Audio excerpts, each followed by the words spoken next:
இன்றைக்கி எல்லாருக்கும் பிடிச்ச ஒரு ஐட்டம் பண்ணலான்னு இருக்கேனுங்க. ஊரில் சொல்லிவிட்ட சிக்கனெல்லாம் ஃப்ரிட்ஜில் சும்மா தானே இருக்காங்க அப்படின்னு அவங்களெல்லாம் எடுத்து நீட்டாக வாஷ் பண்ணிட்டேங்க. இந்த சிக்கன் வந்து நல்லா மெலிசாக கட் ஆகிருக்கு இல்லையா, அப்போது நம்ம ஃப்ரைட் ஸ்டேக் பண்ணுறதுக்கு வசதியாக இருக்கும்.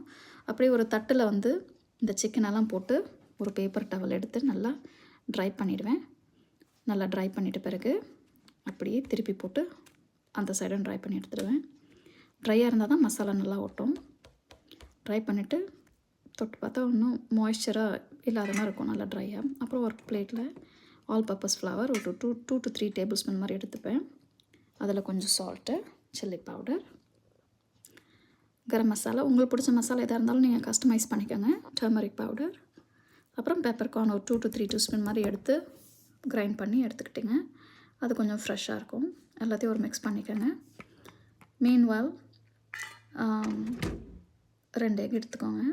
எடுத்து நல்லா பீட் பண்ணிக்கோங்க. அப்போ தான் பேட்டர் ஒட்டும் உங்களுக்கு.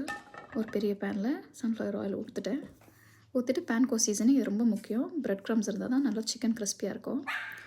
இது வந்து இந்த ஆர்டரில் எல்லாம் நீட்டாக பக்கத்தில் எடுத்து வச்சுக்கோங்க, உங்களுக்கு வசதியாக இருக்கும். Egg, flower, bread crumbs.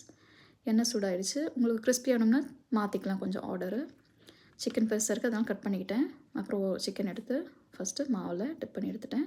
நல்லா புஷ் பண்ணிக்கோங்க, அப்போ மாவு நல்லா ஒட்டும். அதுக்கப்புறம் எக்கில் டிப் பண்ணுறேன். டிப் பண்ணிவிட்டு சும்மா அப்பப்போ டக்குன்னு போட்டு எடுத்துருங்க, ரொம்ப நேரம் வெயிட் பண்ணாதீங்க.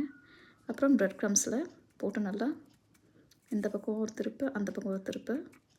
அப்புறம் எடுத்து லோ டு மீடியம் ஃப்ளேமில் இருக்கிற அந்த பேனில் போட்டுடுங்க. கொஞ்சம் நேரம் கழிச்சு ஒரு 3 to 4 மினிட்ஸ்க்கு அப்புறம் திருப்பிடுங்க. ஒரு பிளேட்டில் பேப்பர் டவல் எடுத்து வச்சுக்கிட்டேன்னா எல்லா எண்ணெயும் உறிஞ்சி எடுக்கிறதுக்கு வசதியாக இருக்கும்.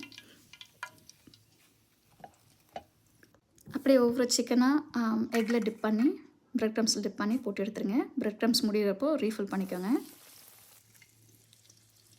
சிக்கனில் இருக்கிற எண்ணெய்லாம் நல்லா வந்துடுச்சு. அப்படியே ஒரு பிளேட்டில் மாற்றிக்கோங்க.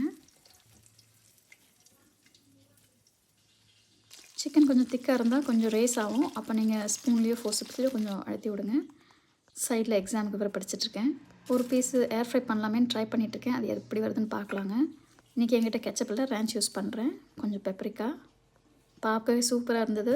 ஏர் ஃப்ரையில் இருக்கிற சிக்கன் மறுபடியும் திருப்பி போட்டேங்க. திருப்பி இன்னொரு 6 மினிட்ஸ் வச்சேன். ஃப்ரை பண்ண சிக்கன் நல்ல டெக்ஸ்சரில் இருந்தது. பார்க்க சூப்பராக இருக்குது. திருப்பி விடலாமேன்னு திருப்பி விட்டால் எல்லாம் பறந்து போய் விழுந்துருச்சு.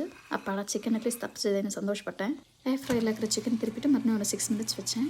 மீதி இருக்கிற எக்கு வேஸ்ட் பண்ணாமல் மைக்ரோவேவில் வச்சு எடுத்துட்டேன். 2 சிக்கனை கம்பேர் பண்ணால் ஃப்ரை பண்ண சிக்கன் கொஞ்சம் நல்லா ப்ரௌனாக கிறிஸ்பியாக இருந்தது. செஞ்ச சிக்கன் பீஸ் எப்படியும் 15 to 20 கிராம் ப்ரோட்டீன் கொடுக்குங்க. ஆனால் நியூட்ரிஷன் லேபிளில் எல்லாம் 0 இருந்தது. See you in another video. Bye.